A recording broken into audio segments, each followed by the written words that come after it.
Decidí vender la camioneta de Ignacio el mismo día que encontré a mi nieta dibujando flores sobre la lona que la cubría. Roberta había traído a la pequeña Sofía para almorzar, y mientras nosotras hablábamos en la cocina sobre facturas y medicamentos, la niña se había escapado al garaje con sus crayones.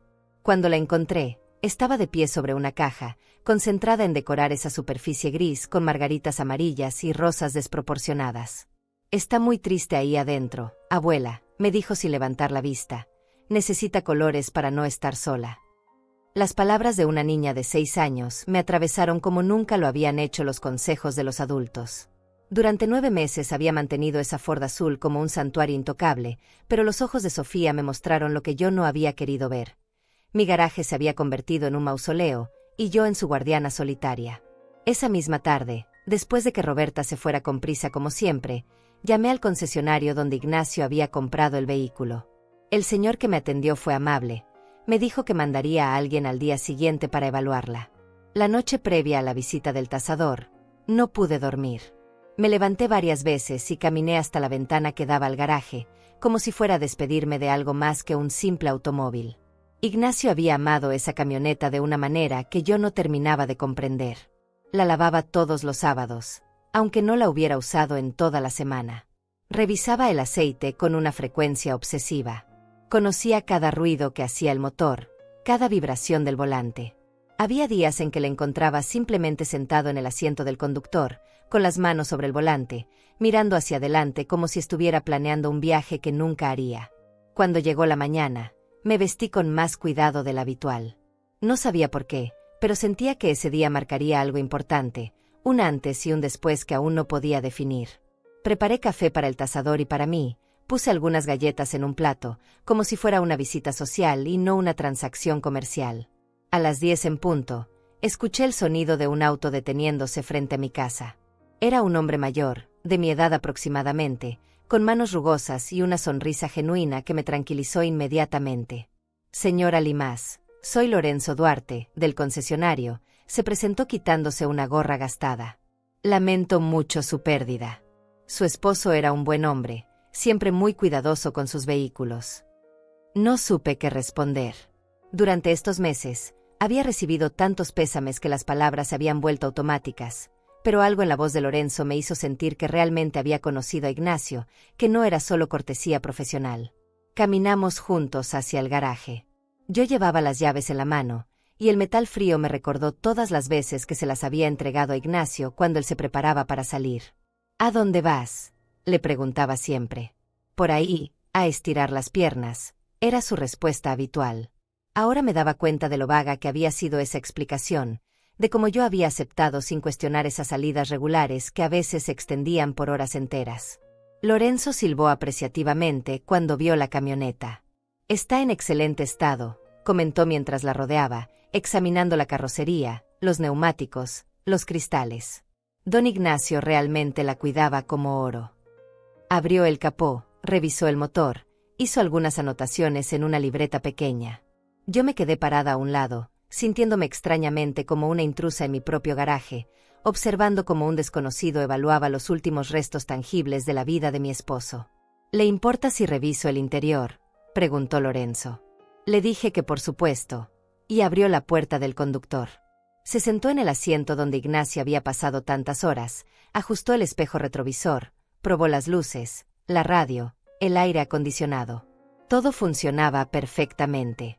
«Es como si hubiera salido de la agencia», murmuró, más para sí mismo que para mí. Después abrió la guantera, y yo sentí un pequeño sobresalto.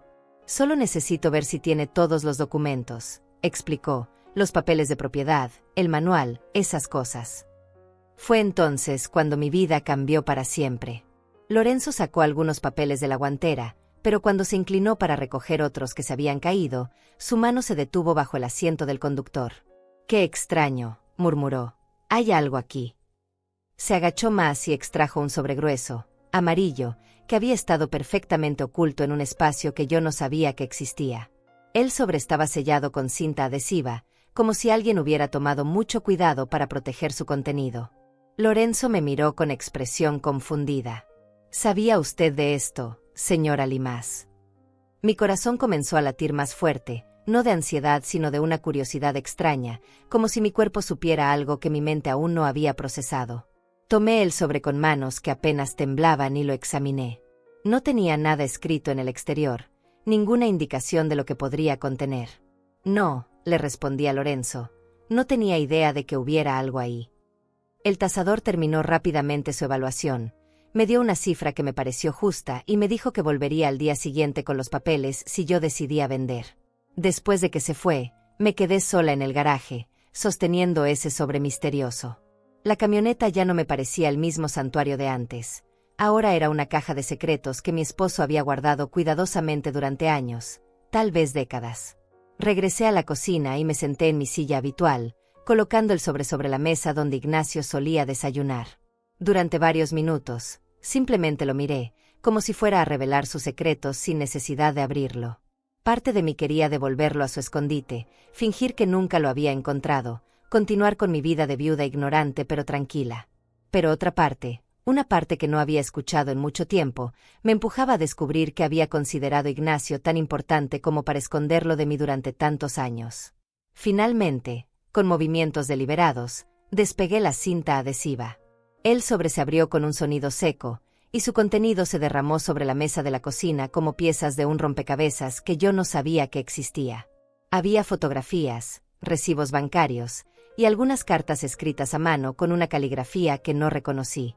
Pero lo que me quitó la respiración fue la primera fotografía que tomé entre mis dedos. Ignacio, tal vez 20 años más joven, abrazando a una mujer morena que sonreía con una intimidad que me atravesó como una daga. El teléfono sonó 3 veces antes de que pudiera moverme. Era Roberta, llamando como hacía cada miércoles desde que Ignacio había muerto, cumpliendo con esa rutina de hija responsable que habíamos establecido sin hablar nunca de ella. «Mamá, ¿cómo estás? ¿Ya almorzaste?» Su voz llegaba distorsionada, como si estuviera haciendo varias cosas al mismo tiempo, lo cual probablemente era cierto. Roberta siempre estaba haciendo varias cosas al mismo tiempo. «Sí, mija, ya almorcé», mentí, mirando las fotografías esparcidas sobre la mesa. No había probado bocado desde el desayuno, pero explicarle a mi hija que había encontrado evidencia de una vida secreta de su padre me parecía imposible en ese momento. «¿Y tú? ¿Cómo está Sofía?». Pregunté por mi nieta porque era más fácil que hablar de mí, porque las preguntas sobre los niños siempre generaban respuestas largas que me daban tiempo para pensar. «Sofía está bien, mamá. Oye, ¿ya decidiste qué vas a hacer con las cosas de papá? No es que tenga prisa, pero sabes que no es saludable vivir rodeada de...». Se detuvo, buscando las palabras correctas. «De recuerdos. Tienes que seguir adelante». Roberta tenía esa manera de hablar que me hacía sentir como si fuera una niña que necesitaba instrucciones para vivir. Desde la muerte de Ignacio, había adoptado un tono protector que me resultaba más agotador que consolador. «De hecho, hoy vino alguien a evaluar la camioneta», le dije, sorprendiéndome a mí misma. No había planeado contarle, pero las palabras salieron solas. «Creo que voy a venderla».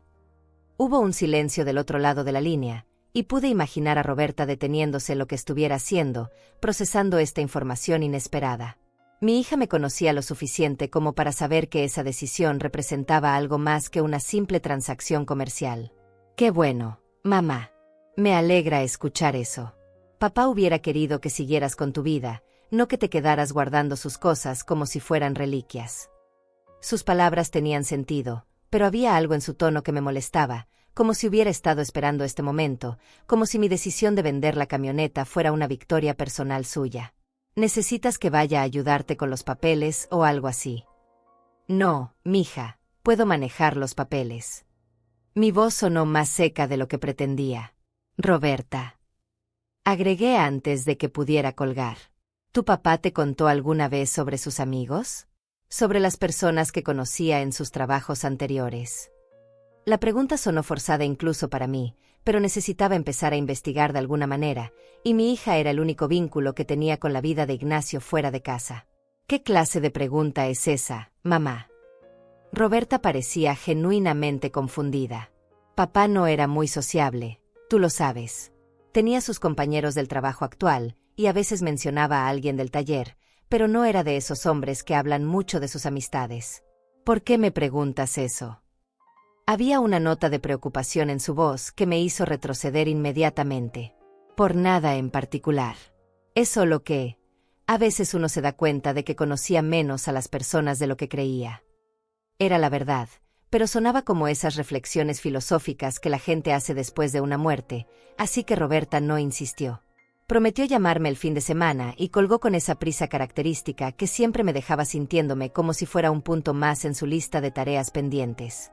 Me quedé sentada en la cocina, sosteniendo el teléfono silencioso, rodeada por los secretos de mi esposo muerto. La casa se sentía diferente ahora, como si los objetos familiares hubieran cobrado vida propia y me observaran con curiosidad. El reloj de la pared marcaba las 2 de la tarde con su tic-tac constante que, por primera vez en 42 años de matrimonio, me parecía molesto. Todo me parecía molesto. El mantel que Ignacio había manchado con café el último domingo que pasamos juntos, la silla vacía donde él solía sentarse, el periódico que seguía llegando todos los días dirigido a su nombre. Volví a examinar las fotografías. Había 5 en total, todas tomadas en diferentes épocas y lugares. En una, Ignacio parecía más joven, tal vez de 30 años, parado junto a la misma mujer morena en lo que parecía ser una feria o un festival. Ella llevaba un vestido blanco con flores estampadas y sonreía con una naturalidad que me dolió en el pecho. En otra fotografía, los dos estaban sentados en una banca de parque. Ignacio tenía su brazo alrededor de los hombros de ella en un gesto tan íntimo y protector que me hizo recordar nuestros primeros años de noviazgo. Pero la fotografía que más me perturbaba era la última. Ignacio cargando a un niño pequeño, de tal vez 2 o 3 años. El niño tenía los ojos oscuros de mi esposo, su misma nariz recta, y la manera en que Ignacio lo sostenía hablaba de una familiaridad que solo se desarrolla con el tiempo y la constancia. No era la pose forzada de un adulto cargando al hijo de alguien más, era la naturalidad de un padre con su propio hijo. Los recibos bancarios eran aún más perturbadores que las fotografías. Transferencias mensuales que se remontaban a más de 20 años, siempre por la misma cantidad, siempre el mismo día del mes, siempre dirigidas a Carmen Cierro. Los montos no eran insignificantes, representaban una parte considerable del salario de Ignacio, dinero que yo había asumido que se gastaba en sus herramientas, en combustible para la camioneta, en esas pequeñas cosas que los hombres compran sin consultar. Pero no, había estado manteniendo a otra mujer, posiblemente a otro hijo, durante más tiempo del que mi nieta había estado viva. Me levanté y caminé hacia el refrigerador, no porque tuviera hambre sino porque necesitaba moverme, hacer algo con las manos que no fuera tocar esos papeles que estaban reescribiendo la historia de mi matrimonio. Abrí la puerta y me quedé parada frente a los estantes organizados, viendo los yogures que compraba para Ignacio y que ahora se vencían uno tras otro, las cervezas que ya nadie bebería, los condimentos que él usaba para sazonar esos pescados que traía de sus misteriosas excursiones al lago. El lago. Por primera vez, esa palabra adquirió un significado diferente. Durante años, Ignacio había salido todos los sábados por la mañana hacia el lago, regresando por la tarde con historias de peces que había atrapado o dejado escapar, con el humor mejorado y una tranquilidad que yo atribuía al efecto relajante de la pesca. Pero ahora me preguntaba si realmente había ido al lago, o si el lago había sido su código para algo completamente diferente. Para alguien completamente diferente. Cerré el refrigerador y regresé a la mesa, donde las evidencias de la doble vida de mi esposo me esperaban con paciencia cruel. Tomé una de las cartas escritas a mano y reconocí inmediatamente la letra. Era de Ignacio, pero dirigida a mi querida Carmen. La fecha era de apenas 2 años atrás, lo que significaba que esta relación, sea lo que fuera, había continuado hasta muy cerca de su muerte. Carmen, decía la carta, espero que Daniel esté mejor de su gripe. Le compré el medicamento que me pediste y se lo daré la próxima vez que nos veamos. Rosalba está preocupada porque he estado llegando tarde del trabajo, pero no sabe que los sábados no voy al lago sino contigo. A veces me siento culpable por mantener esto en secreto, pero también sé que es lo mejor para todos. Dile a Daniel que su papá lo quiere mucho, aunque no pueda estar con él todo el tiempo que quisiera. Las palabras se difuminaron frente a mis ojos. Daniel. Su papá. Ignacio tenía otro hijo, un hijo que llamaba papá a mi esposo, un hijo que esperaba sus visitas los sábados mientras yo me quedaba en casa creyendo que mi marido estaba pescando en soledad. Durante 42 años había compartido mi cama, mi mesa, mi vida con un hombre que tenía otra familia, otra casa, otros proyectos y preocupaciones de los que yo no sabía absolutamente nada. La carta temblaba en mis manos como si fuera una hoja seca en el viento. Tuve que leerla 3 veces antes de que las palabras se asentaran en mi mente como hechos reales y no como pesadilla. Daniel. Un niño que llamaba papá a mi esposo. Un niño que había estado enfermo y que Ignacio había cuidado comprando medicamentos, visitándolo los sábados que yo creía que pasaba solo en el lago. Me levanté de la silla tan bruscamente que la madera crujió, y caminé hacia el fregadero porque sentía que necesitaba agua, aire, algo que me ayudara a procesar lo que acababa de descubrir. Abrí el grifo y dejé que el agua corriera sobre mis muñecas, un truco que mi madre me había enseñado de niña para calmar los nervios. Pero esta vez no funcionó. El agua fría solo me hizo más consciente de que mis manos estaban temblando, de que mi respiración se había vuelto irregular, de que algo fundamental en mi comprensión del mundo acababa de quebrarse sin posibilidad de reparación. Cerré el grifo y me quedé parada ahí, mirando hacia el jardín a través de la ventana de la cocina, viendo las plantas que Ignacio y yo habíamos sembrado juntos durante tantos años. Las rosas que él había plantado para nuestro 20º aniversario seguían floreciendo cada primavera, ajenas al hecho de que el hombre que las había puesto en la tierra había vivido una mentira durante décadas. El limonero bajo el cual habíamos desayunado tantos domingos seguía dando frutos, como si la traición no tuviera el poder de marchitar las cosas que habíamos construido juntos. Todo parecía normal desde la ventana, pero yo sabía que nada volvería a ser normal. Regresé a la mesa con pasos que se sentían extraños en mi propia casa. Los documentos estaban exactamente donde los había dejado, pero ahora los veía con ojos diferentes. No eran solo papeles, eran las pruebas de que mi matrimonio había sido, en el mejor de los casos, una verdad incompleta. Tomé otro recibo bancario, de hace 15 años, y calculé mentalmente. Cuando Ignacio enviaba esa transferencia, Roberta tenía 25 años y acababa de casarse. Yo estaba preocupada por la boda, por el vestido, por si el novio sería bueno para mi hija. Mientras tanto, mi esposo estaba manteniendo económicamente a otro niño, tal vez ayudándolo con la escuela, preocupándose por sus calificaciones, sus amigos, sus pesadillas nocturnas. La idea me golpeó con una fuerza que me hizo sentarme pesadamente. Daniel tendría ahora aproximadamente 20 años, tal vez 21. Era un hombre joven, no un niño. Había crecido con el apoyo financiero de mi esposo, con sus visitas semanales, con su presencia paternal. ¿Cómo era? ¿Se parecía a Ignacio? ¿Tenía sus mismas manos largas, su forma de inclinar la cabeza cuando pensaba? ¿Sabía que su padre tenía otra familia, o también vivía en una verdad a medias? Busqué entre los papeles hasta encontrar el más reciente de los recibos bancarios. Estaba fechado apenas 3 meses antes de la muerte de Ignacio. 3 meses. Mi esposo había estado enviando dinero a Carmen Cierro hasta prácticamente el final de su vida, lo que significaba que cuando le diagnosticaron el cáncer, cuando empezamos a ir juntos a las citas médicas, cuando yo me desvivía cuidándolo y preparándole comidas especiales para que no perdiera peso, él seguía preocupándose por mantener a su otra familia. ¿Sabría Carmen que Ignacio estaba enfermo? ¿Se habría despedido de él? ¿Habría llorado Daniel la muerte de su padre, o el funeral había sido solo mío, solo de Roberta, solo de nuestra familia oficial mientras ellos lloraban en privado, en secreto, como habían vivido siempre? La posibilidad de que hubiera habido 2 duelos paralelos, 2 procesos de dolor que nunca se tocaron, me resultaba casi insoportable. Tomé la fotografía donde Ignacio cargaba al niño pequeño y la estudié como si fuera a revelar nuevos detalles bajo mi mirada. El niño tenía puesto un overol azul y una camiseta rayada que se veía nueva. Ignacio llevaba una camisa que yo no recordaba haber visto nunca, lo que significaba que tenía ropa especial para sus visitas a esa otra vida. Tal vez tenía un armario completo que yo desconocía, tal vez se cambiaba en el trabajo antes de ir a verlos. Tal vez todo ese tiempo que yo creía que lo conocía completamente, él había estado viviendo como 2 personas diferentes. El dolor que sentía no era solo por la traición, aunque eso estaba ahí, agudo y constante como una astilla clavada en el pecho. Era también por todo lo que había perdido sin saber que lo estaba perdiendo. Por las conversaciones que nunca tuvimos sobre Daniel, por las preocupaciones que Ignacio nunca compartió conmigo, por las alegrías de ver crecer a ese niño que yo nunca pude compartir. Mi esposo había vivido momentos de paternidad que había mantenido completamente separados de mí, había tenido un hijo al que había visto dar sus primeros pasos, decir sus primeras palabras, empezar la escuela, graduarse, tal vez enamorarse. Me puse de pie otra vez, pero esta vez con un propósito.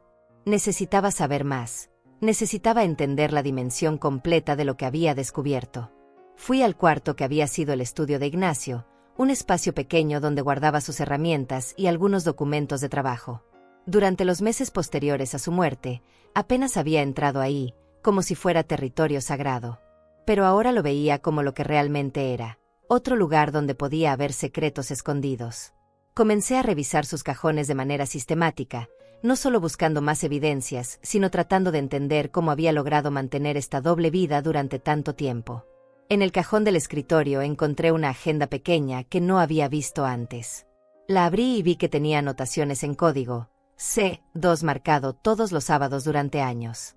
Carmen a las 2 de la tarde. Tan simple y tan devastador.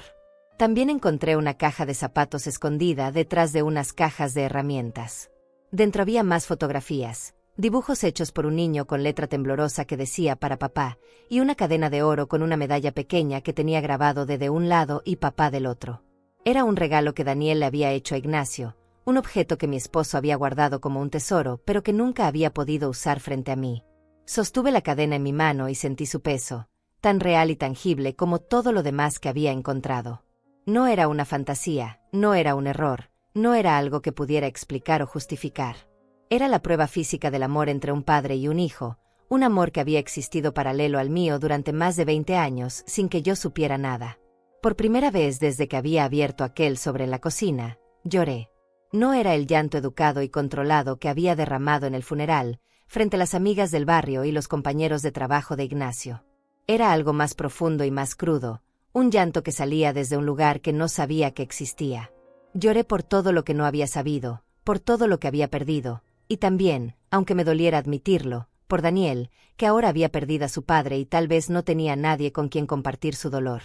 El llanto se detuvo tan abruptamente como había comenzado, dejándome sentada en el suelo del estudio de Ignacio con los ojos hinchados y una claridad mental que no había tenido en meses.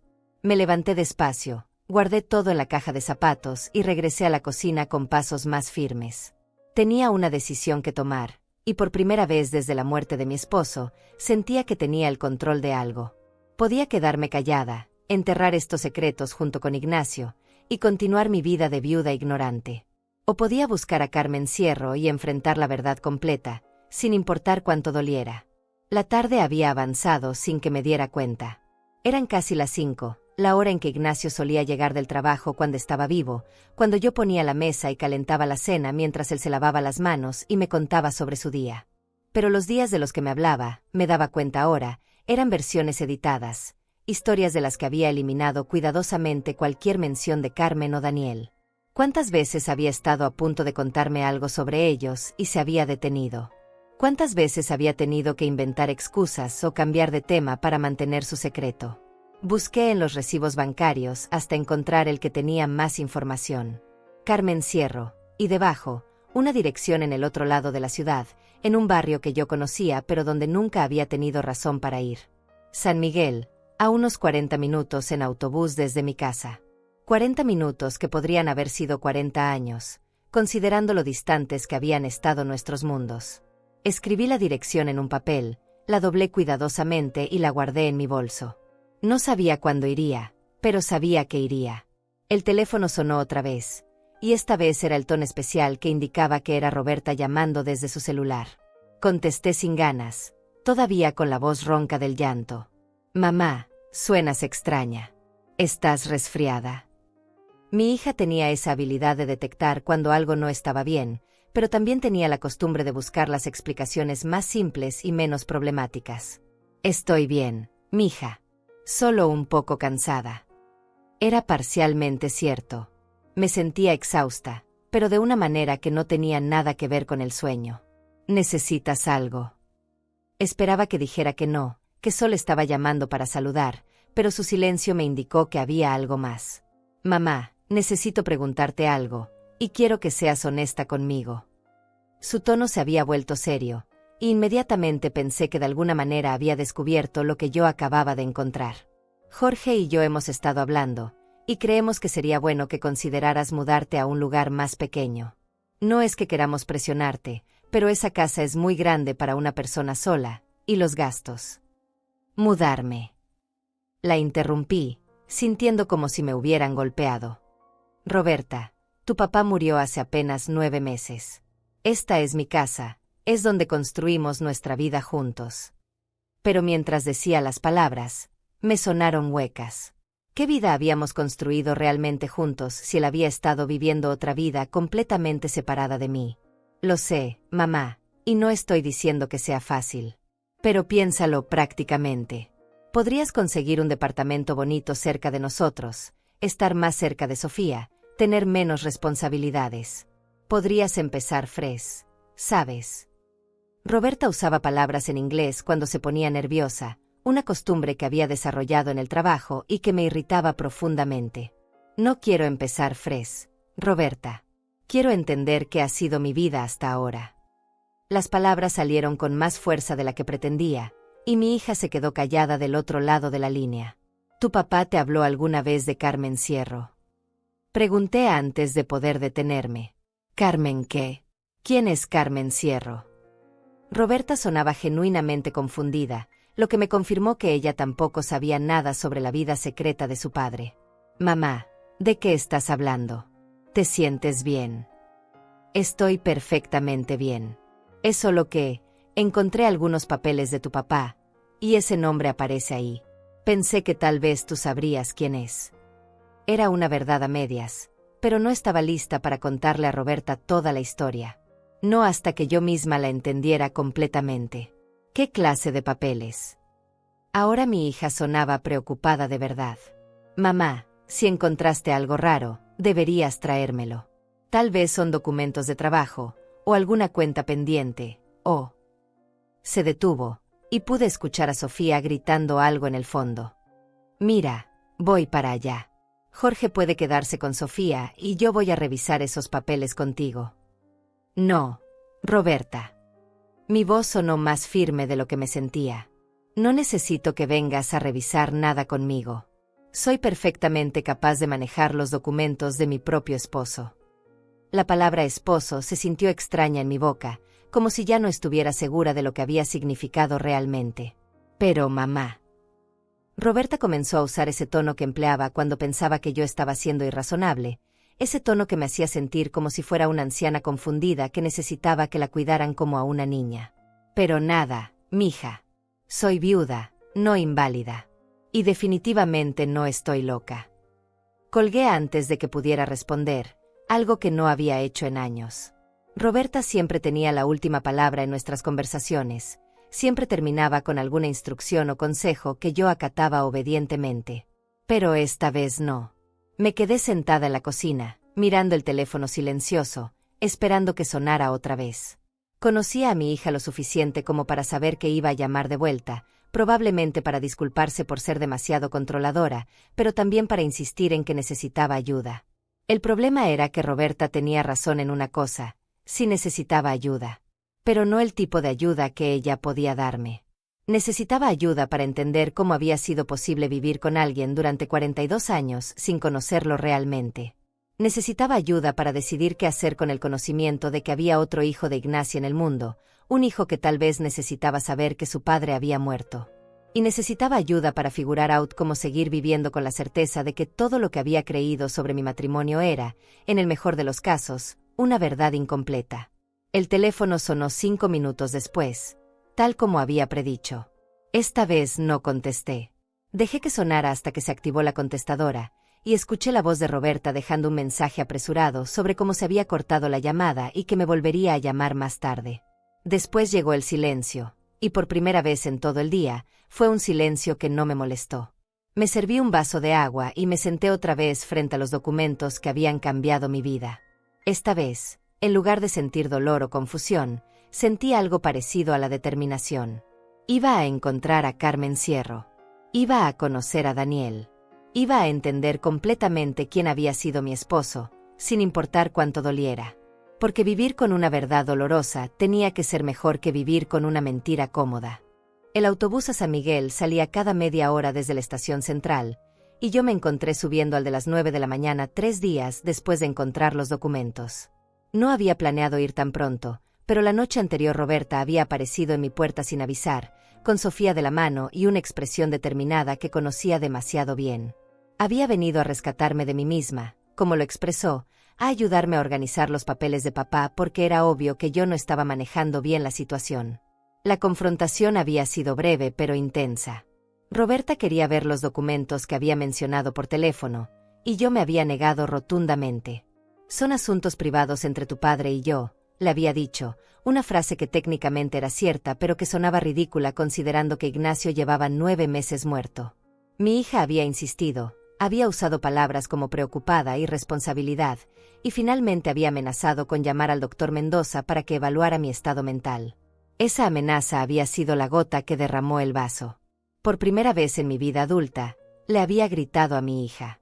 No solo le había levantado la voz, le había gritado con una furia que ni yo sabía que tenía. Le había dicho que se fuera de mi casa, que era mi casa y mis papeles y mi vida, y que si quería vivir en negación sobre quién había sido realmente su padre, esa era su decisión, pero que no me arrastrara a mí también. Roberta se había ido llorando, llevándose a Sofía, que me había mirado con ojos grandes y asustados desde la puerta. Ahora, sentada en un asiento de autobús que olía a desinfectante y diésel, me preguntaba si había hecho lo correcto. Tal vez Roberta tenía razón, tal vez yo no estaba manejando bien la situación, tal vez una viuda de 70 años no tenía ningún motivo para ir a buscar a la otra mujer de su esposo muerto. Pero cada vez que pensaba en regresar a casa y fingir que nada había cambiado, veía la cara de Daniel en esa fotografía, veía sus ojos que eran los ojos de Ignacio, y sabía que no podía vivir el resto de mi vida con esas preguntas sin respuesta. El barrio San Miguel era diferente al mío, más joven, con casas más pequeñas y calles más estrechas. Había más ruido, más movimiento, más vida visible desde las ventanas y los patios. Mientras caminaba por las calles buscando la dirección que tenía anotada en un papel dentro de mi bolso, me di cuenta de que Ignacio había elegido bien. Este era el tipo de lugar donde una mujer podía criar a un hijo sin demasiadas preguntas, donde los vecinos se conocían pero respetaban la privacidad de cada uno. La casa de Carmen Cierro era pequeña pero bien cuidada, con macetas de geranios en la entrada y una puerta pintada de azul claro que se veía recién renovada. Me quedé parada en la acera de enfrente durante varios minutos, observando las ventanas, esperando ver algún movimiento que me diera una pista sobre quién vivía ahí. No sabía qué esperaba encontrar, pero definitivamente no esperaba que la puerta se abriera y que una mujer morena, de mi edad aproximadamente, saliera a regar las plantas del jardín. Era ella. Incluso a la distancia, incluso después de tantos años, reconocí inmediatamente a la mujer de las fotografías. Carmen había envejecido, como todos nosotros, pero conservaba esa gracia natural que había captado la cámara décadas atrás. Su cabello era gris ahora, recogido en una trenza suelta, y llevaba un vestido sencillo que le quedaba bien. Se movía con la confianza de alguien que se sentía cómoda en su propio espacio, regando cada planta con cuidado, deteniéndose a examinar las hojas como si conociera personalmente cada una. No había planeado acercarme tan directamente, pero antes de que pudiera detenerme, mis pies se movieron solos y crucé la calle. Carmen levantó la vista cuando me vio caminar hacia su jardín, y por un momento nuestras miradas se encontraron. No hubo reconocimiento inmediato en sus ojos, pero sí una curiosidad amable, como si estuviera acostumbrada a que los extraños se acercaran a preguntarle direcciones o a admirar sus flores. «Disculpe», dije cuando estuve lo suficientemente cerca como para hablar sin gritar. «Usted es Carmen Cierro». Mi voz sonó más tranquila de lo que me sentía, aunque mis manos temblaban ligeramente mientras sostenía mi bolso. «Sí, soy yo». Su voz era suave, con un acento que no pude identificar, pero que sugería que había venido de algún lugar más al sur. «¿En qué puedo ayudarla?» No había sospecha en su tono, solo cortesía genuina. Se acercó unos pasos hacia la cerca que separaba su jardín de la acera, pero mantuvo la regadera en las manos como si fuera un ancla. «Soy Rosalba Limás». Dije mi nombre lentamente, observando su cara para ver si le significaba algo. La viuda de Ignacio Limás. Esta vez sí hubo reconocimiento, y también algo que parecía terror. Carmen dejó caer la regadera, que hizo un ruido metálico cuando golpeó las piedras del sendero. Se llevó una mano al pecho y se apoyó en el poste de la cerca. «Dios mío», murmuró, y su voz había perdido toda la suavidad anterior. «¿Cómo me encontró? ¿Qué quiere?» No había hostilidad en su pregunta, solo miedo y confusión. Se veía como alguien que había estado esperando este momento durante años, pero que había esperado que nunca llegara realmente. «Encontré algunos documentos», le expliqué, sintiendo que cada palabra era importante. recibos de transferencias, fotografías. Sé sobre Daniel. Su nombre salió de mi boca como si fuera una palabra en idioma extranjero, algo que había aprendido recientemente pero que aún no dominaba completamente. Carmen se cubrió la cara con las manos y se quedó así durante varios segundos. Cuando las bajó, tenía lágrimas en los ojos. ¿Está aquí para hacerme daño? ¿Para gritarme? Porque si es así, le pido que piensen los vecinos, que son buena gente y no tienen la culpa de nada. Su pregunta me tomó por sorpresa. No había venido a gritarle, aunque tampoco sabía exactamente para qué había venido. No, le dije finalmente. No estoy aquí para hacerle daño. Estoy aquí porque necesito entender. Necesito saber quién era realmente mi esposo. Carmen me miró durante un largo momento, como si estuviera evaluando si podía confiar en mí. Finalmente suspiró y abrió la puerta del jardín. Creo que es mejor que pase. Esta no es una conversación para tener en la calle. Su invitación sonaba más a resignación que a hospitalidad, pero la acepté de todas formas. La casa por dentro era pequeña pero acogedora, decorada con muebles sencillos pero de buena calidad. En las paredes había fotografías que reconocí inmediatamente, Daniel en diferentes etapas de su crecimiento, desde bebé hasta joven adulto. Y en varias de esas fotografías estaba Ignacio, sonriendo con una naturalidad que me dolió en el pecho. Era como entrar a un museo de la vida secreta de mi esposo.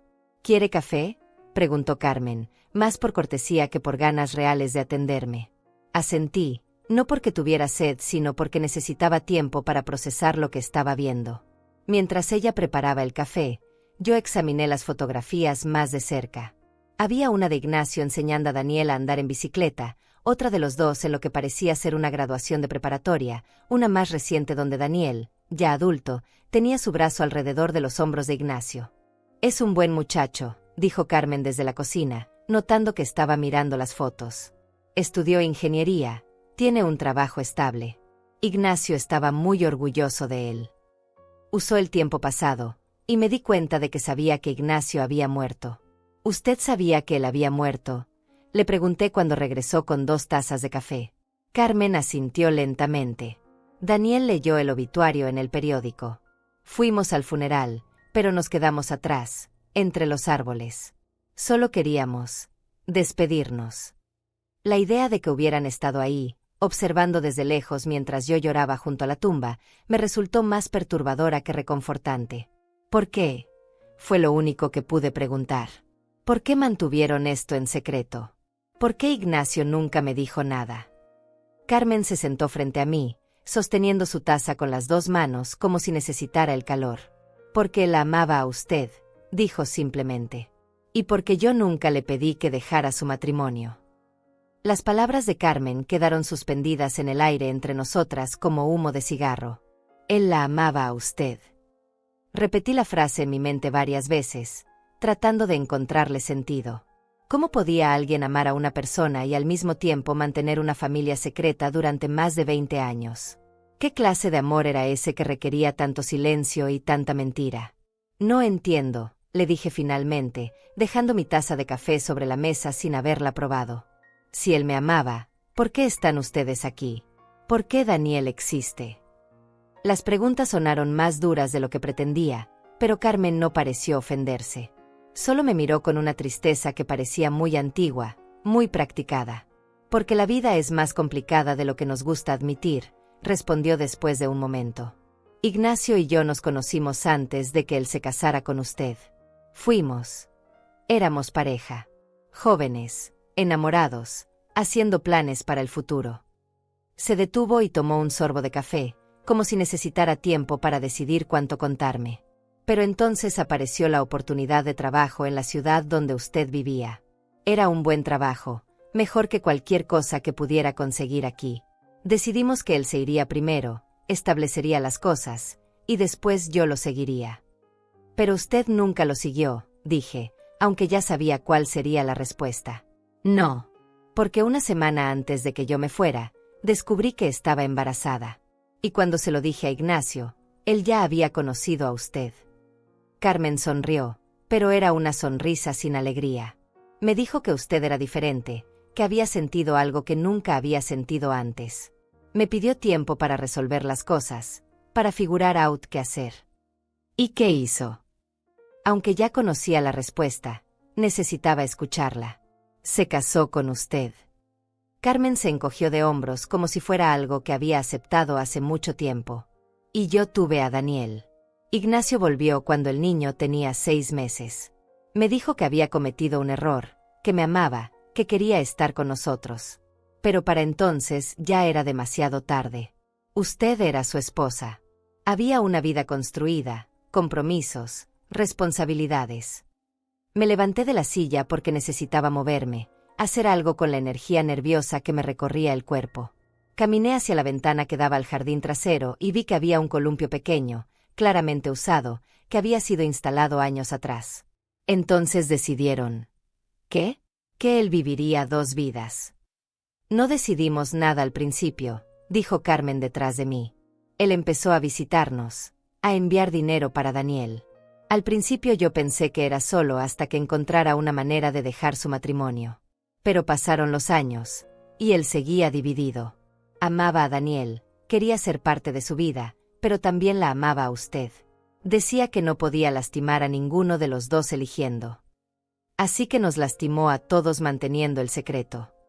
Las palabras salieron con más amargura de la que sentía realmente. Estaba enojada, sí, pero también comenzaba a entender la imposible posición en la que Ignacio se había colocado. Tal vez, admitió Carmen. Pero también nos dio a todos lo que pudimos tener. Daniel tuvo un padre que lo amaba, aunque no pudiera estar con él tiempo completo. Yo tuve a alguien que se preocupaba por nosotros, que nunca nos abandonó completamente. Y usted tuvo un matrimonio que, por lo que él me contaba, era bueno. Me volteé para mirarla. Él le hablaba de mí. La pregunta me salió antes de que pudiera detenerla, y me di cuenta de que la respuesta me importaba más de lo que quería admitir. A veces, dijo Carmen con cuidado. Especialmente cuando estaba preocupado por usted. Cuando se enfermó de la vesícula hace algunos años, cuando su madre murió. Él sufría porque no podía contarle sobre nosotros, pero también sufría cuando usted sufría. Hizo una pausa. Creo que el secreto lo estaba matando lentamente. Los últimos años se veía más cansado cada vez que venía. ¿Los últimos años? Pregunté. Él siguió viniendo hasta el final. Carmen asintió. La última vez que lo vimos fue 2 semanas antes de que muriera. Daniel había conseguido un ascenso en el trabajo, y quería contárselo a su papá. Ignacio estaba muy delgado, muy pálido, pero fingió estar bien. No nos dijo que estaba enfermo. Sus ojos se llenaron de lágrimas otra vez. No supimos que había muerto hasta que vimos el obituario. Daniel estuvo deprimido durante semanas. No pudo despedirse apropiadamente. La imagen de Ignacio fingiendo estar bien mientras el cáncer lo consumía, manteniendo su actuación hasta el final para no preocupar a Daniel, me partió el corazón de una manera que no había anticipado. Todo este tiempo había pensado que había sido la única que había cuidado de él durante su enfermedad, la única que había visto su deterioro, la única que había llorado su muerte. Pero Carmen y Daniel también habían perdido a alguien importante, también habían sufrido, solo que en silencio y sin el reconocimiento social que viene con ser la familia oficial. ¿Dónde está Daniel ahora?, pregunté. ¿Vive aquí con usted? No, tiene su propio departamento cerca del centro. Pero viene a almorzar todos los domingos. Carmen me miró con curiosidad. ¿Quiere conocerlo? La pregunta me tomó completamente desprevenida. En algún nivel abstracto, sabía que Daniel existía, que era real, pero la posibilidad de conocerlo realmente, de verlo cara a cara, no se me había ocurrido hasta ese momento. No sé, respondí honestamente. No sé si estaría bien. No sé si él querría conocerme. Él sabe de usted, dijo Carmen suavemente. Siempre supo que su papá tenía otra familia. Nunca le mentimos sobre eso. Cuando era pequeño, a veces preguntaba por qué no podía vivir con su papá como los otros niños, y yo le explicaba que las familias a veces son complicadas, pero que eso no significaba que su papá no lo amara.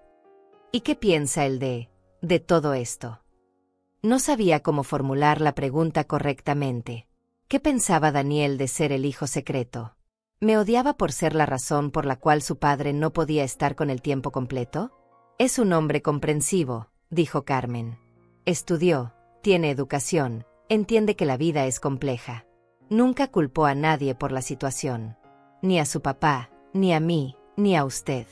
Siempre dijo que prefería tener a su papá a tiempo parcial que no tenerlo para nada. Nos quedamos en silencio durante varios minutos. Yo seguía parada junto a la ventana, mirando ese columpio que había visto crecer a un niño que yo no conocía, mientras Carmen permanecía sentada en la mesa, dándome espacio para procesar todo lo que me había contado. La historia que me había relatado no tenía villanos claros, no tenía víctimas inocentes ni culpables obvios. Solo tenía personas tratando de hacer lo mejor que podían en una situación imposible. Carmen, dije finalmente, volteándome hacia ella. ¿Usted me odia? Por haber sido la razón por la cual Ignacio no pudo estar completamente con ustedes. Ella negó con la cabeza lentamente. No, Rosalba. Nunca la odié. Porque si la hubiera odiado, habría tenido que odiar a Ignacio también, por elegirla. Y yo no podía hacer eso. Él era el padre de mi hijo. Sus palabras tenían una dignidad que me avergonzó. Durante 42 años, yo había sido la esposa oficial, había tenido el reconocimiento social, el apellido compartido, la casa común. Carmen había sido la que vivía en las sombras, la que tenía que explicarle a su hijo por qué su papá no podía estar en las obras de teatro de la escuela, la que había criado a Daniel prácticamente sola mientras yo compartía las cargas y las alegrías del matrimonio con Ignacio. ¿Daniel quiere conocerme?, pregunté, sorprendiéndome a mí misma con la pregunta. Carmen sonrió por primera vez desde que había llegado. ¿Por qué no se lo pregunta usted misma? Viene a almorzar el domingo. El domingo llegó más rápido de lo que esperaba. Durante 3 días, había vivido en una especie de limbo emocional, dividida entre la anticipación y el terror de conocer a Daniel. Había limpiado la casa obsesivamente, cambiado las sábanas 2 veces, reorganizado los cajones de la cocina. Cualquier cosa para mantener mis manos ocupadas mientras mi mente daba vueltas alrededor de lo que le diría al hijo secreto de mi esposo muerto. Roberta había llamado 2 veces, pero yo no había contestado. Sabía que quería disculparse por nuestra pelea, pero también sabía que querría insistir en su plan de que me mudara a un lugar más pequeño, más manejable, más apropiado para una viuda de mi edad. La idea de explicarle que en lugar de reducir mi mundo, estaba a punto de expandirlo de manera impensable, me parecía imposible. Habría tiempo para esas conversaciones después, cuando yo misma entendiera qué estaba pasando. Llegué a casa de Carmen a las 12:30, media hora antes de lo acordado, porque los nervios me habían despertado al amanecer y no había podido quedarme en mi casa un minuto más. Carmen me abrió la puerta con una sonrisa que parecía genuina, aunque también nerviosa. Llevaba un vestido azul que la hacía ver más joven, y había puesto la mesa del comedor con su mejor vajilla. Llegó temprano, me dijo, haciéndome pasar. Daniel no tardará. Siempre es puntual. Había algo en su voz que sugería que había estado tan nerviosa como yo por este encuentro. ¿Quiere un café mientras esperamos? Asentí, aunque lo último que necesitaba era más cafeína. Mientras Carmen preparaba el café, yo examiné otra vez las fotografías en las paredes, pero ahora con ojos diferentes. Ahora sabía la historia detrás de cada imagen, entendía por qué Ignacio se veía tan feliz en algunas y tan melancólico en otras. Había una foto particularmente conmovedora donde Daniel, de unos 10 años, estaba parado junto a Ignacio frente a un árbol de Navidad. Ambos sonreían, pero en los ojos de mi esposo había una tristeza que ahora podía interpretar. La tristeza de saber que tendría que irse después de la celebración, que no estaría ahí la mañana de Navidad cuando Daniel abriera sus regalos. El sonido de una llave en la puerta me sobresaltó.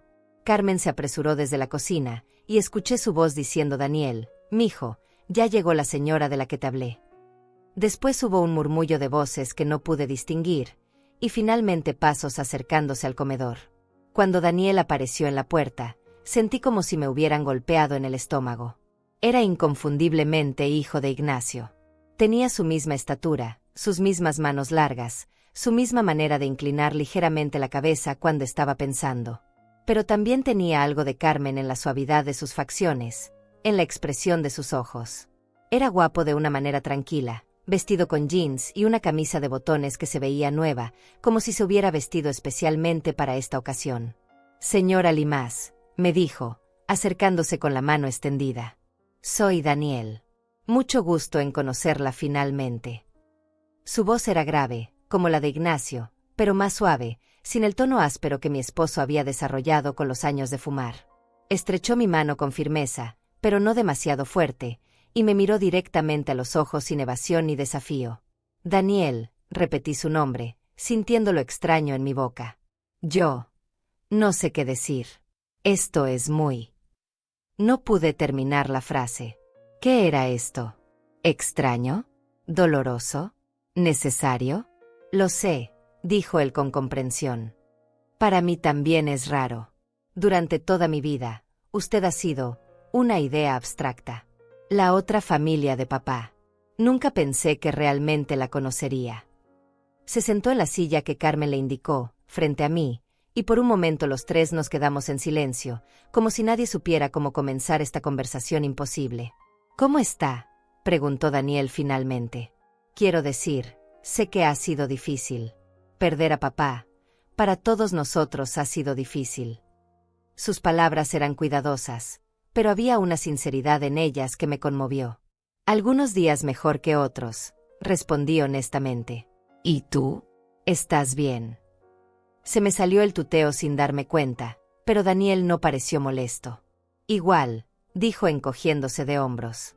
Hay días en que olvido que se fue, y voy a marcar su teléfono para contarle algo del trabajo. Después me acuerdo y... Se detuvo, como si no quisiera sonar demasiado sentimental frente a mí. Carmen sirvió el almuerzo, pollo en mole, arroz, frijoles, tortillas hechas a mano, y durante los primeros minutos comimos en un silencio que no era exactamente incómodo, pero sí cargado de preguntas no formuladas. Yo observaba a Daniel comer, notando cómo sostenía los cubiertos igual que Ignacio, cómo se limpiaba la boca con la servilleta con el mismo gesto preciso. ¿Sabías de mí?, le pregunté de repente. Quiero decir, ¿sabías que existía, que papá tenía otra familia? Daniel asintió. Siempre lo supe. Mamá nunca me mintió sobre eso. Cuando era niño, no entendía completamente, pero sabía que papá tenía otra casa, otra vida. A veces me daba celos, admitió con una sonrisa triste. Especialmente cuando otros niños hablaban de cosas que hacían con sus papás todos los días, y yo solo veía al mío los fines de semana. Lo siento, dije impulsivamente. Siento que las cosas hayan sido así. Siento que no pudieras tener a tu papá tiempo completo. Daniel me miró con sorpresa. ¿Por qué se disculpa? Usted no eligió esta situación. Ninguno de nosotros la eligió realmente. Simplemente pasó. Tomó un sorbo de agua antes de continuar. Cuando crecí, cuando entendí mejor las cosas, me di cuenta de que papá estaba en una posición imposible. Amaba a dos familias, y no había manera de estar con ambas sin lastimar a alguien. Sus palabras me recordaron algo, y fruncí el ceño. Daniel, quiero preguntarte algo, y quiero que seas honesto. ¿Tu papá te dejó algo? ¿Una carta, un mensaje, algo? Daniel intercambió una mirada con Carmen, y me di cuenta de que había tocado algo importante. Sí, dijo después de un momento. Me dejó una carta. Pero... Se detuvo, claramente incómodo. ¿Pero qué?, insistí. Pero también escribió una carta para usted, dijo Carmen desde su silla. Ignacio nos pidió que se la diéramos si alguna vez usted se enteraba de nosotros, si alguna vez nos buscaba. Se levantó y fue hacia una cómoda en la esquina del comedor. De uno de los cajones sacó un sobre que tenía mi nombre escrito en la letra familiar de Ignacio. Mis manos temblaron cuando tomé el sobre. Era grueso, como si contuviera varias páginas, y tenía manchas que podrían haber sido lágrimas. ¿Cuándo escribió esto?, pregunté. El año pasado, respondió Daniel. Cuando empezó a sentirse mal, aunque no nos dijo que estaba enfermo. Un día llegó aquí muy serio y nos dio las cartas. Dijo que esperaba que nunca tuviéramos que entregarle la suya, pero que si algún día usted averiguaba sobre nosotros, era importante que leyera sus propias palabras. Abrí el sobre con dedos que apenas me obedecían. La carta tenía 5 páginas escritas con la letra cuidadosa de Ignacio, la misma letra que había visto en listas de compras y notas de cumpleaños durante 4 décadas. Pero nunca había visto palabras suyas dirigidas a mí con tanta urgencia, con tanta necesidad de explicar. Mi querida Rosalba, comenzaba la carta.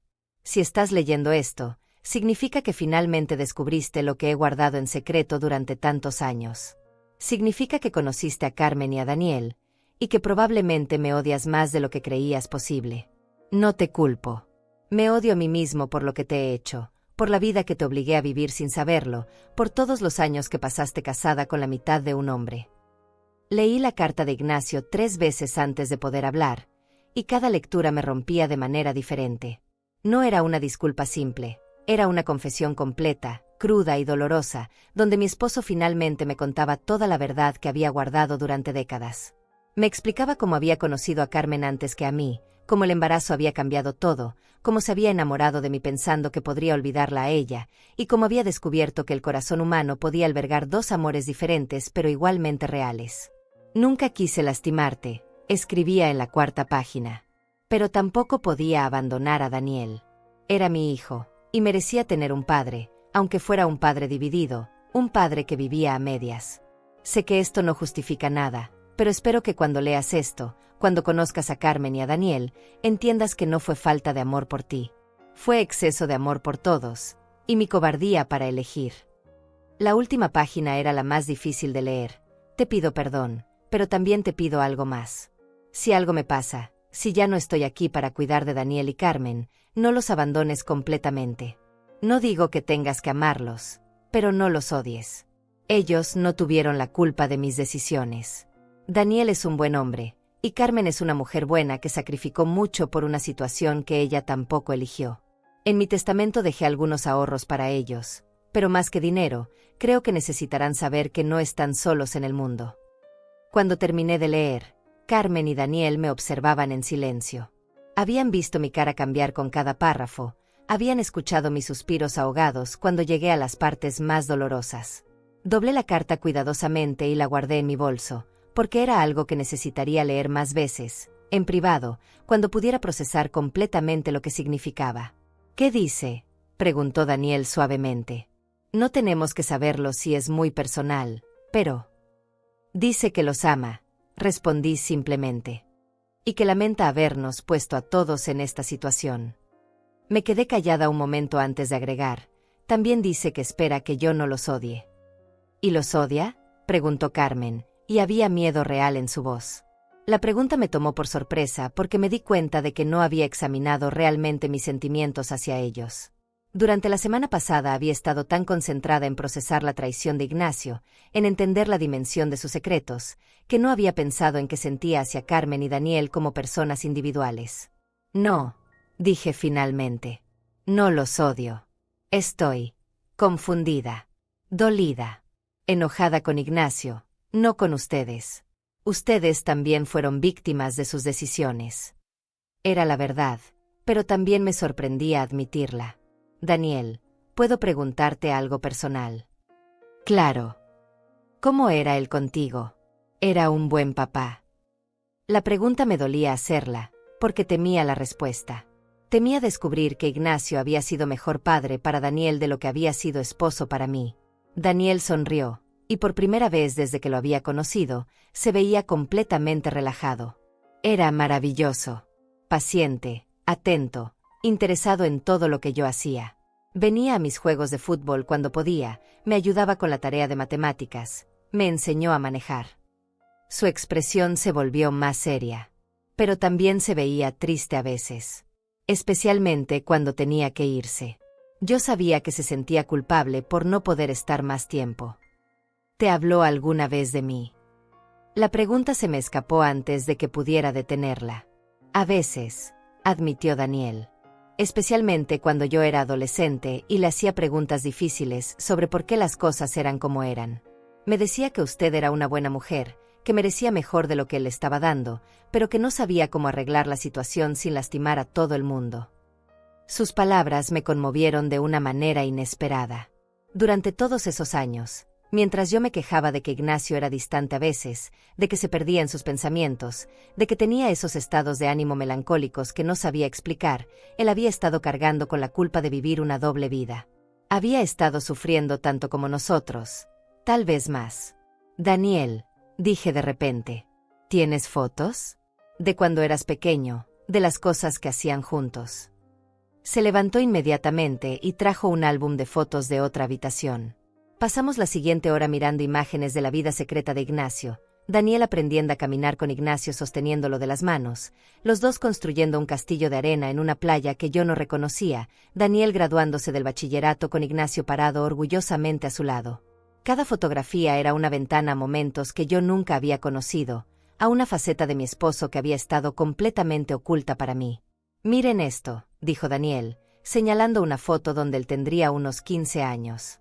Papá me estaba enseñando a cambiar el aceite del carro. Se manchó toda la camisa nueva que había comprado ese día. En la foto, Ignacio sonreía ampliamente a pesar de la mancha de aceite, claramente feliz de estar pasando tiempo con su hijo. Él me enseñó lo mismo, comenté sin pensar. Cuando cumplí 18, insistió en que aprendiera mantenimiento básico del carro. Decía que una mujer tenía que ser independiente. Me di cuenta de que Ignacio había enseñado las mismas lecciones a ambas familias, había compartido los mismos valores, la misma preocupación por prepararnos para cuidarnos solos. «¿Sabe qué es lo más extraño?», dijo Daniel, cerrando el álbum. «Siempre pensé que algún día las dos familias se conocerían. Cuando era niño, fantaseaba con que papá nos llevaría a conocerla, que tal vez podríamos ser todos una familia grande y complicada, pero familia al fin. Obviamente, cuando crecí entendí que eso era imposible, pero parte de mí nunca dejó de esperarlo». Su comentario me hizo pensar en algo que no había considerado antes. «Daniel, ¿qué vas a hacer ahora? Con papá Gan, ¿cómo están financieramente?» Carmen y Daniel intercambiaron una mirada. «Estamos bien», dijo Carmen rápidamente. «Daniel tiene un buen trabajo, y yo tengo mi pensión. No necesitamos». «No estoy ofreciendo dinero», la interrumpí suavemente. «Estoy preguntando porque me importa. Porque, lo quiera o no, ustedes son parte de la vida de Ignacio, y eso los convierte en... no sé exactamente qué, pero en algo importante para mí también». Fue entonces cuando sonó mi teléfono. Era Roberta, y por instinto contesté antes de pensar en las implicaciones. «Mamá, ¿dónde estás?» Su voz sonaba ansiosa. «Fui a tu casa y no estás ahí. He estado preocupada desde nuestra pelea». «Estoy bien, mija», le dije, mirando a Carmen y Daniel, que fingían no escuchar. «Estoy visitando a unos amigos». «¿Qué amigos?» «Mamá, tú no sales nunca, especialmente después de lo que pasó la otra vez. ¿Estás segura de que estás bien?» Me di cuenta de que tendría que contarle a Roberta sobre Daniel y Carmen eventualmente. Mi hija tendría que saber que tenía un hermano mayor, que la familia que creía conocer completamente era solo la mitad de la historia. Pero no por teléfono, no así. «Roberta, ¿puedes venir a cenar mañana? Hay algunas cosas que necesito contarte sobre tu papá». Hubo silencio del otro lado de la línea. «¿Qué clase de cosas, mamá? Me estás asustando». «Nada malo», mentí parcialmente. «Solo cosas que descubrí sobre su vida que no sabía antes. Ven mañana a las 7. ¿Está bien?» Después de colgar, Carmen me miró con preocupación. «Va a contarle a su hija sobre nosotros». «Tiene derecho a saber», dije. «Daniel es su hermano. Ustedes son parte de la historia de su padre también». Las palabras sonaron extrañas al salir de mi boca, pero sabía que eran correctas. Además, agregué con una sonrisa que me sorprendió a mí misma, creo que es hora de que esta familia deje de guardar secretos. La cena con Roberta fue más difícil de lo que había anticipado, pero también más reveladora. Mi hija llegó a las 7 en punto, como siempre, con Sofía de la mano y una expresión de preocupación que no había perdido desde nuestra pelea. Había traído flores del supermercado y una disculpa preparada que recitó mientras se quitaba los zapatos en la entrada, pero yo la detuve antes de que pudiera terminar. «Mija, siéntate», le dije, guiándola hacia la mesa del comedor donde había puesto la carta de Ignacio, las fotografías y algunos de los recibos bancarios. «Hay cosas sobre tu papá que nunca supiste, que yo nunca supe hasta hace una semana, y creo que tienes derecho a conocerlas». Roberta se sentó lentamente, mirando los documentos sobre la mesa con una expresión que pasó de confusión a alarma. «Mamá, ¿qué es todo esto? ¿Son deudas? ¿Problemas legales?» Su voz tenía esa tonalidad aguda que adoptaba cuando se preparaba para resolver una crisis, para tomar control de una situación que consideraba demasiado compleja para que yo la manejara sola. No son deudas, le dije, sentándome frente a ella. Roberta, tu papá tenía otra familia. Otro hijo. Durante más de 20 años mantuvo una relación con una mujer llamada Carmen Cierro y su hijo Daniel. Las palabras salieron de corrido, como si fuera la única manera de decirlas sin perder el valor. El silencio que siguió fue tan completo que pude escuchar el tic-tac del reloj de la pared, el zumbido del refrigerador, los ruidos de Sofía jugando en la sala con sus muñecas. Roberta me miró fijamente durante lo que parecieron minutos, procesando lo que acababa de decirle, y después comenzó a negar con la cabeza lentamente. No, dijo finalmente. No, mamá. Papá no haría eso. Él te amaba, nos amaba. Era un hombre de familia, un hombre honesto. Lo que sea que hayas encontrado, tiene que haber una explicación diferente.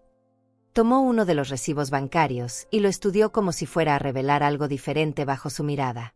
Tal vez estaba ayudando a algún compañero de trabajo, o era algún tipo de inversión. Roberta, la interrumpí suavemente.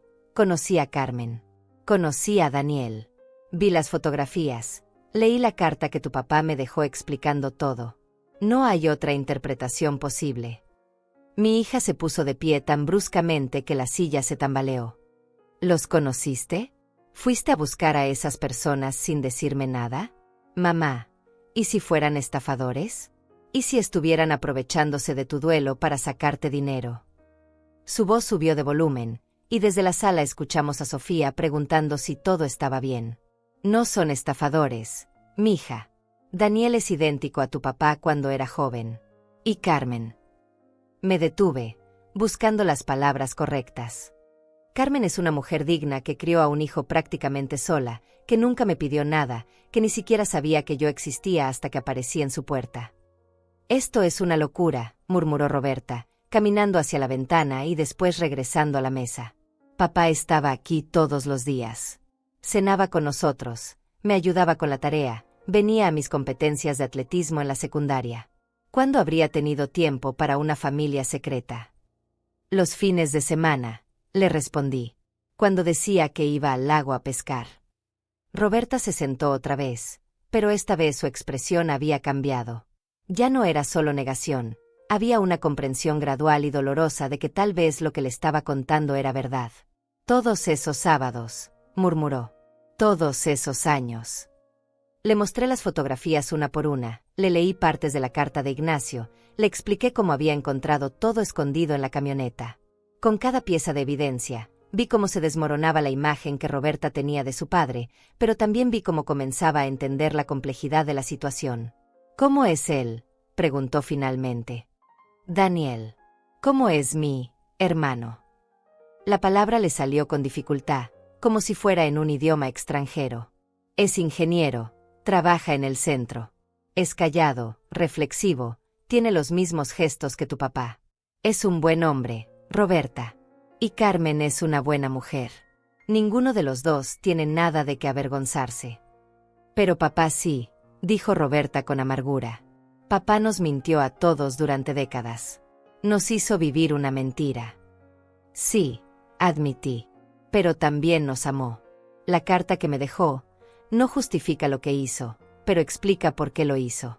Estaba dividido entre dos familias que amaba, y no supo cómo manejar esa situación sin lastimar a alguien. Roberta lloró entonces, finalmente. Un llanto silencioso pero profundo, como si estuviera llorando no solo la muerte de su padre, sino también la muerte de la imagen que había tenido de él toda su vida. Yo me levanté y la abracé, algo que no había hecho en meses, y por primera vez desde el funeral sentí que éramos madre e hija otra vez, no solo dos mujeres tratando de navegar la viudez y el duelo por separado. ¿Qué vamos a hacer ahora?, preguntó después de un rato. ¿Cómo seguimos con esto? No lo sé completamente, le dije honestamente. Pero creo que empezamos por conocerlos. Daniel es tu hermano, Roberta. Sofía tiene un tío que no sabe que existe. Carmen ha sido parte de esta familia durante más tiempo que el que tienes casada. ¿Quieres que vengamos a conocerlos? Su pregunta sonaba más a curiosidad que a resistencia. Creo que sería bueno para todos. No digo que tengamos que volvernos una familia tradicional de la noche a la mañana, pero podemos intentar ser algo. Lo que sea que esto se convierta, tiene que ser mejor que el secreto y la separación. 2 semanas después, organicé una cena en mi casa. Carmen vino con Daniel, Roberta trajo a Sofía y a Jorge, y por primera vez en la historia de ambas familias, todos estuvimos en el mismo lugar al mismo tiempo. Fue extraño, incómodo en momentos, pero también revelador. Sofía se enamoró inmediatamente de Daniel, que tenía una paciencia natural con los niños que claramente había heredado de Ignacio. Jorge y Daniel descubrieron que ambos seguían el mismo equipo de fútbol, y pasaron la mayor parte de la noche discutiendo estadísticas y jugadas. Carmen y Roberta fueron más cautelosas entre ellas, pero vi momentos de conexión genuina cuando Carmen le contó historias sobre Ignacio que Roberta nunca había escuchado, momentos de su juventud, de su personalidad que solo Carmen había conocido. No fue amor inmediato, pero fue respeto mutuo, que sentí que era un buen comienzo. Al final de la noche, cuando todos se estaban despidiendo, Daniel me pidió un momento a solas. «Señora Rosalba», me dijo, «quiero que sepa que esto significa mucho para mí. Durante toda mi vida, he sentido como si fuera parte de una historia incompleta. Ahora, finalmente, siento que conozco la historia completa». «Para mí también», le respondí. «Y Daniel, puedes llamarme Rosalba. O si quieres». Me detuve, no segura de si era apropiado sugerir lo que estaba pensando. «¿Qué?», me preguntó suavemente. «Si quieres, puedes llamarme madrastra.